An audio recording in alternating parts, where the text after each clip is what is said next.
E aí, tudo bem com você? Seja bem-vindo a mais um estudo, a continuação do nosso estudo da parábola do trigo e do joio. Espero que você tenha assistido a primeira parte, tenha entendido os detalhes ali envolvidos. E hoje nós vamos dar continuidade ao nosso estudo, a partir dessa parte aqui, que eu havia dito para vocês, que é a aplicação dos símbolos, desses símbolos, se referindo aos símbolos que nós tínhamos visto anteriormente, em relação à parábola do trigo e do joio. E aqui a gente vai avançar no nosso estudo e nós vamos aprender coisas muito importantes. Eu preciso que... Não é nem que eu preciso, é que é importante, se você realmente tem interesse em aprender esses assuntos, e eu quero acreditar que você tem, é importante que você se concentre ao máximo em tudo aquilo que você vê na tela, aquilo que você ouve, a explicação. Vá provar, como eu tenho dito, colocar tudo à prova em relação àquilo que está sendo dito. Apesar de que os textos estão aí, as referências, tanto bíblicas como do Espírito de Profecia, também estão aí. E é importante que você esteja atento a tudo isso, ok?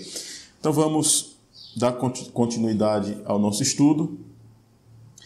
E agora nós vamos fazer então a aplicação desses símbolos. Então, observe o seguinte. Jesus, ele fundou a sua igreja com seus filhos verdadeiros e com ensinamentos puros nos corações e mente dos seus filhos. Então, aqui a parte de Jesus.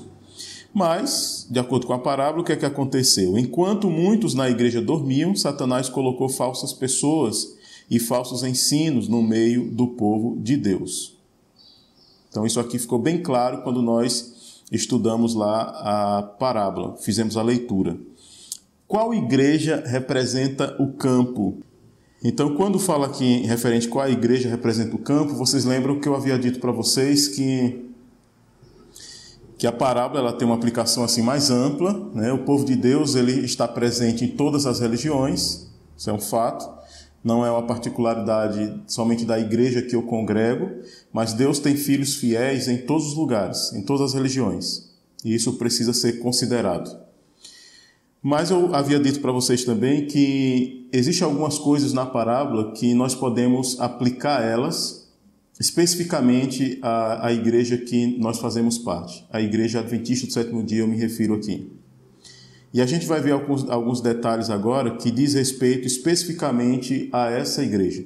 Então eu preciso que você preste bastante atenção naquilo que nós vamos aprender daqui para frente. Então a igreja adventista do sétimo dia. Então a pergunta anterior era: qual igreja representa o campo? Então representa também a igreja adventista do sétimo dia, e vocês vão entender em que aspecto.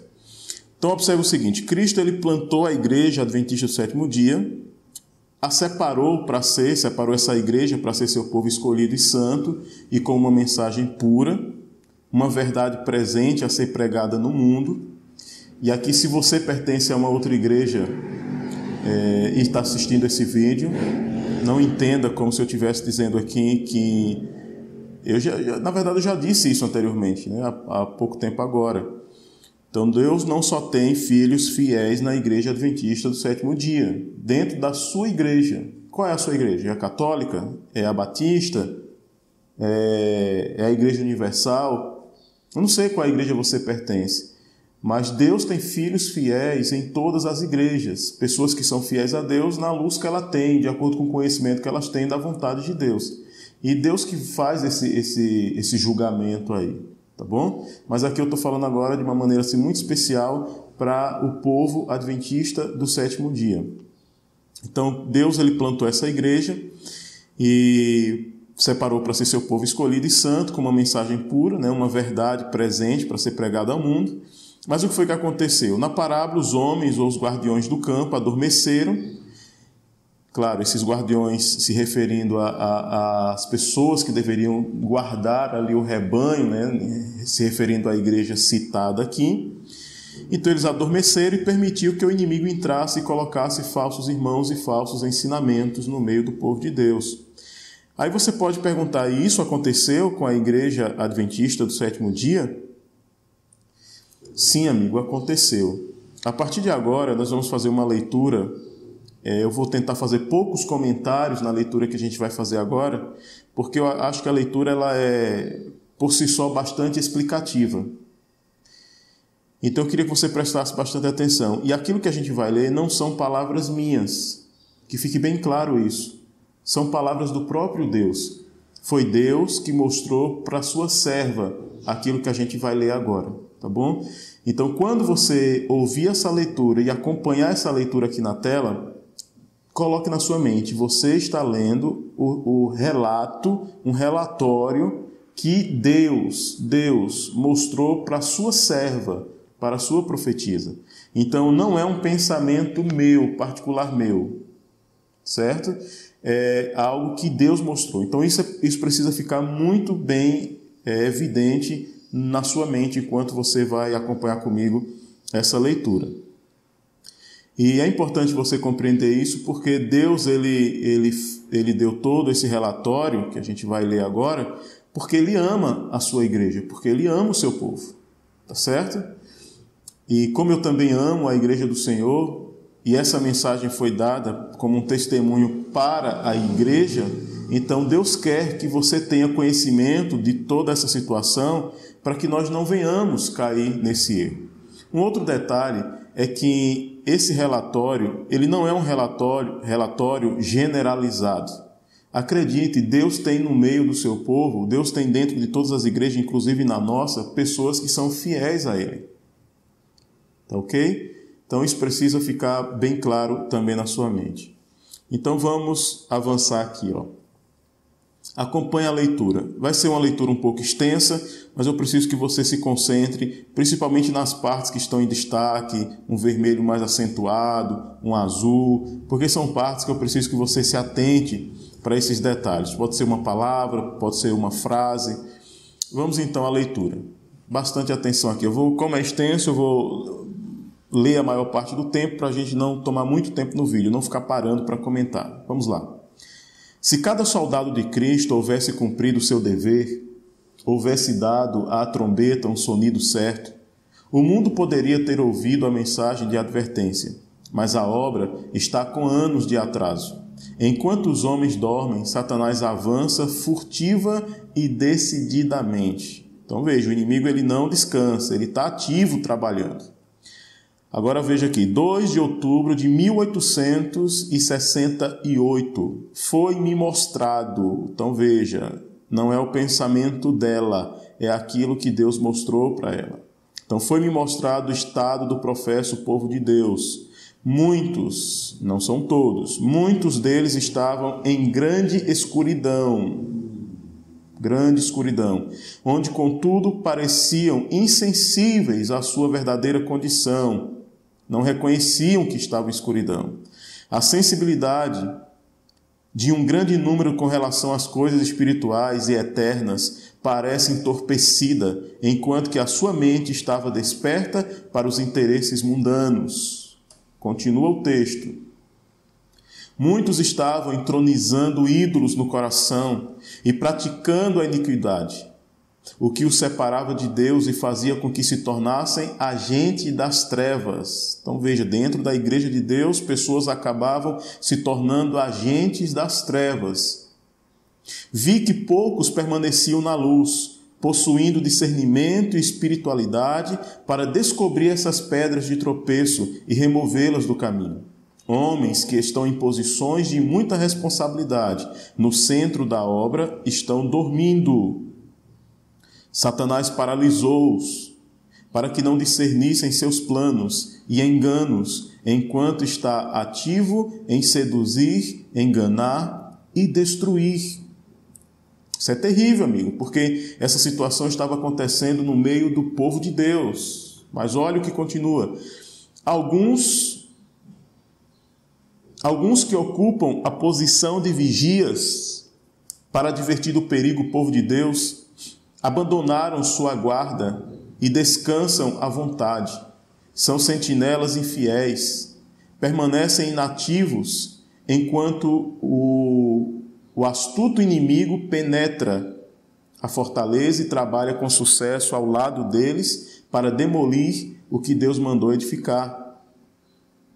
Eles veem que Satanás está enganando os desprevenidos e inexperientes, todavia se mantêm silentes, como se não tivesse especial interesse, como se essas coisas não lhes dissessem respeito. Então, olha o quadro, olha a situação como estava. Não percebem nenhum perigo em particular, não veem motivo para dar alarme. Para eles, tudo parece estar indo bem e não veem necessidade de fazer soar através das trombetas as fiéis notas de advertência, que lhes são transmitidas pelos claros testemunhos, para mostrar ao povo a sua transgressão e à casa de Israel seus pecados. Essas reprovações e advertências perturbam a quietude dessas sonolentas sentinelas, amantes da comodidade, e não se agradam disso. Ou seja, quem deveria estar dando o recado, quem deveria estar alertando o povo, não estava cumprindo o seu dever. Satanás exulta ao ter sucesso em controlar a mente de tantos professos cristãos. Ele os enganou, paralisou suas sensibilidades e implantou sua infernal bandeira exatamente no meio deles. Tão enganados estão que não reconhecem. Isso aqui é terrível, queridos. Então veja o que Deus mostrou para sua serva. O inimigo chegou a implantar sua infernal bandeira no meio do povo de Deus. E você já sabe de quem que está falando aqui, que eu já mencionei no início da leitura, e vou provar no final dela, com o nome, de acordo com o texto, clara citação. Então foi implantada a infernal bandeira do inimigo no meio do povo, e o povo está tão enganado que não percebe isso. O professo povo de Deus é egoísta e preocupado consigo mesmo. Eles amam as coisas desse mundo, compactuam com as obras das trevas e têm prazer na injustiça. São idólatras e piores, muito piores à vista de Deus do que os pagãos, adoradores de imagens, que não conhecem melhor caminho. E Deus continua mostrando: requer-se dos seguidores de Cristo que se separem do mundo e não toquem nada impuro, e têm a promessa de serem filhos e filhas do Altíssimo, membros da família real. Mas se as condições não são atendidas, não podem alcançar o cumprimento da promessa. A mera profissão de cristianismo nada é à vista de Deus, mas a obediência humilde, voluntária, verdadeira, a todos seus reclamos, designam os filhos de sua adoção, receptores de sua graça, participantes de sua grandiosa salvação. Vi que poucos dentre nós atendem a essa descrição. Seu amor a Deus é de palavra, não por obras, e em verdade. Sua conduta e obras testificam que não são filhos da luz, mas das trevas. Meus irmãos, misericórdia, porque isso, nós estamos lendo aqui um relato, Deus mostrando para sua serva a realidade de algo no meio do seu povo, como estava muitos no meio do seu povo. Eu não sei o que é que acontece com você, mas eu tremo muito na base quando eu vejo essas descrições. E olha o que continua dizendo aqui, ó. Aqueles que são ramos vivos da videira celestial participarão de sua seiva e nutrição. Não serão ramos estéreis e secos, mas exibirão vida e vigor. Florescerão e darão frutos para a glória de Deus. Serão cuidadosos em afastar-se de toda iniquidade, aperfeiçoando a santificação no temor de Deus. E Deus continuou mostrando. Olha o que diz mais. Como o antigo Israel, a igreja tem desonrado a seu Deus por distanciar-se da luz, negligenciar seus deveres e abusar de seu alto e exaltado privilégio de ser peculiar e santa no caráter. Ou seja, Deus deu luz, Deus deu conhecimento a esse povo, mas esse povo se distancia das orientações que Deus deu. Deus deu muita luz, mas, segundo aqui, pelo menos em relação, de uma maneira especial em relação à época dela, havia um distanciamento da maneira como a igreja estava encarando as coisas, comparando aquilo que Deus tinha mostrado, o que realmente Deus esperava e queria dela, no sentido da maioria, dos que compunham essa igreja. Então veja, seus membros violaram o pacto de viver para Deus e para Ele somente, uniram-se com os egoístas e amantes do mundo. Orgulho, amor aos prazeres e ao pecado têm sido abrigados. E Cristo se afastou. Seu espírito tem sido extinguido na igreja. Isso aqui de muitos, viu? Da maioria. Não é da igreja como um todo. Pode crer nisso. Deus tem os que não se dobraram a Baal e nem vão se dobrar em nome de Jesus. Continuando aqui. Satanás trabalha lado a lado com os professos cristãos. No entanto, são eles destituídos tão completamente de discernimento espiritual que não percebem. Então veja que mais uma vez ela é frisado aqui o inimigo trabalhando lado a lado no meio dos professos cristãos, aqueles que aparentam ser, mas não são. E o pior, estão tão destituídos de discernimento que não conseguem perceber que o inimigo está trabalhando lado a lado deles. Mas o texto ainda diz, as solenes verdades que professam crer não são uma realidade para eles. Por seus frutos serão conhecidos, não por sua religião, mas pelos frutos que produzem, mostrarão o caráter da árvore. Muitos têm aparência de piedade.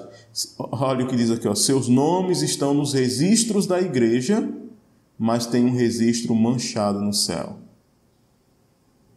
Muitos que professam ser servos de Cristo não fazem parte dos seus, enganam-se a si mesmos para a própria perdição. Enquanto professam ser seguidores de Jesus, não estão vivendo em obediência à sua vontade. Apenas professam isso, mas não estão vivendo em completa obediência à vontade de Deus. Muitos, conquanto professem serem servos de Cristo, estão desobedecendo,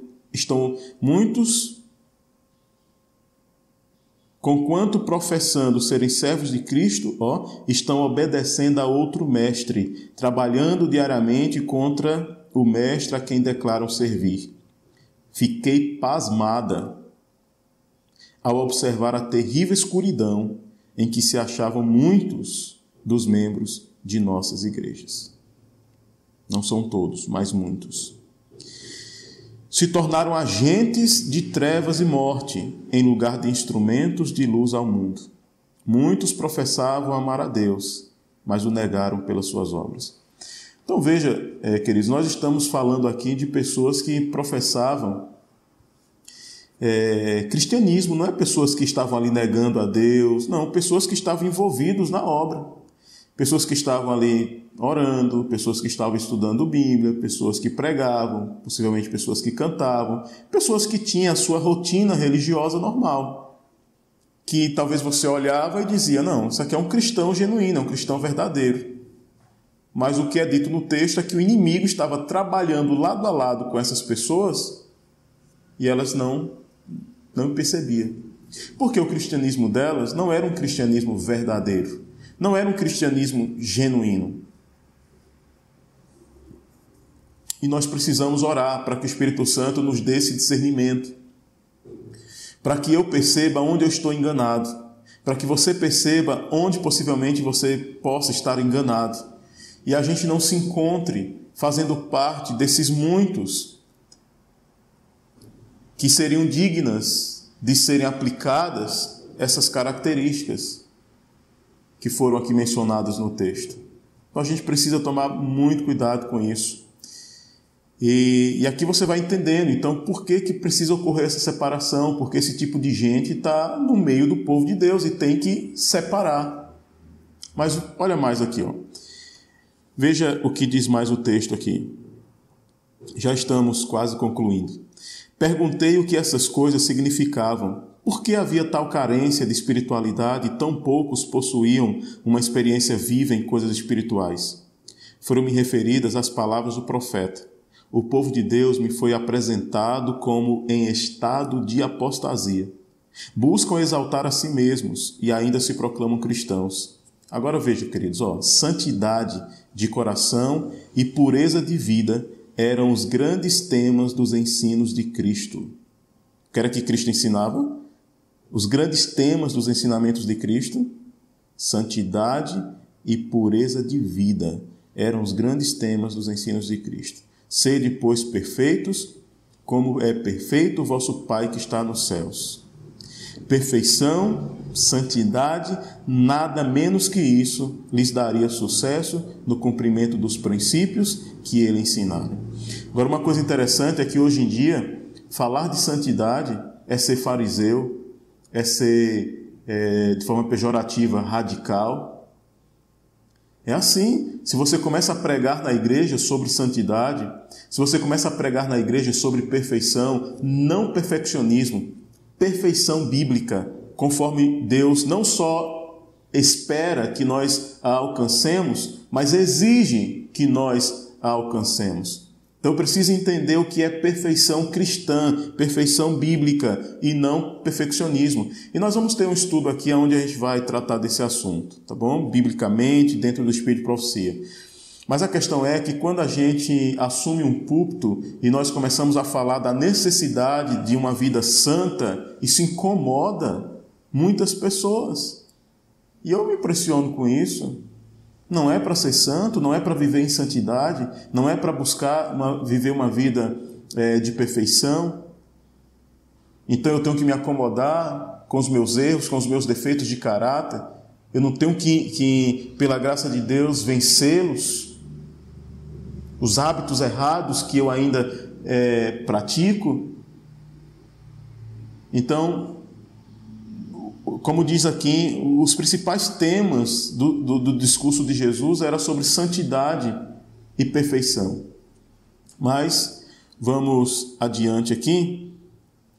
Veja, busquei no temor de Deus colocar diante de seu povo esse perigo e seus pecados, e esforcei-me ao máximo de minhas débeis forças para despertá-los. Então, aquilo que Deus mostrou para ela se esforçou ao máximo para poder mostrar para o povo a situação, como que estava a coisa. E ela diz assim: declarei coisas alarmantes que, houvessem eles crido, lhes causariam aflição e espanto, e os conduziriam ao arrependimento, zeloso de seus pecados e iniquidades. Expus-lhes que, pelo que me foi mostrado, somente um pequeno número daqueles que agora professam crer na verdade serão finalmente salvos. Vou repetir. Pelo que me foi mostrado, somente um pequeno número daqueles que agora professam crer na verdade serão finalmente salvos. Não porque não possam ser salvos, mas porque não querem ser salvos pelo modo apontado por Deus. Então veja, a salvação só nos é possível pelos moldes de Deus, e não pela maneira como eu acho que devo ser salvo, pela maneira como eu queira ser salvo. Tem que ser da forma como Deus determinou que tem que ser. Então você não vai para o céu do jeito que você quer, é do jeito que Deus determina. Lembra da parábola das bodas, quando o homem entrou lá e não estava vestindo a veste nupcial? Quando o homem chegou para ver os convidados e percebeu que tinha um que não estava vestido com a veste nupcial e perguntou: como você entrou aqui? E disse que ele emudeceu, né? Não disse palavra alguma, e ele foi expulso, porque todos estavam vestidos com as vestes nupciais. Mas aquele achou de querer entrar lá na festa do seu jeito, à sua maneira. Outro dia a gente pode até estudar essa parábola de maneira mais aprofundada. Mas tem pessoas que querem ser salvas, que querem alcançar o céu do jeito delas, aos moldes delas. E não é assim. Segundo o texto, essas pessoas que não querem ser salvas pela maneira apontada por Deus, infelizmente elas não serão salvas. Elas não vão conseguir chegar no céu da maneira como elas querem chegar, né? Seu próprio modo. E aqui diz assim: o caminho indicado por nosso Senhor, por nosso divino Senhor, é muito estreito e sua porta muito apertada para admiti-los. Enquanto apegados ao mundo, ou abrigando o egoísmo, ou pecados de qualquer espécie, não há espaço para essas coisas. Contudo, não há senão poucos que consentirão em separar-se delas, para que possam passar pela porta estreita e entrar pelo caminho apertado. Agora olha aqui, ó. Os adventistas do sétimo dia, que professam guardar e amar o aparecimento de Cristo, não devem seguir o caminho dos mundanos. Um pregador pode estar lidando com coisas sagradas e santas e, não obstante, não ser puro de coração. Pode ele entregar-se a Satanás para praticar o mal e corromper a mente e o corpo de seu rebanho. E aqui, queridos, a gente termina a nossa segunda parte. E vocês percebem como a coisa ela é séria, né? Como a situação é séria. A gente precisa realmente considerar isso e encarar isso com muita seriedade, porque é apresentado claramente aqui dois grupos de pessoas e ou eu faço parte de um ou eu faço parte do outro. Reveja esse vídeo, eu tentei, como era extensa a leitura, eu tentei fazer ela um pouco rápida, mas vá pausando, vá lendo os textos, vá refletindo nos textos. Eu não comentei muito os textos lá, porque eu acho que eles já são altamente explicativos.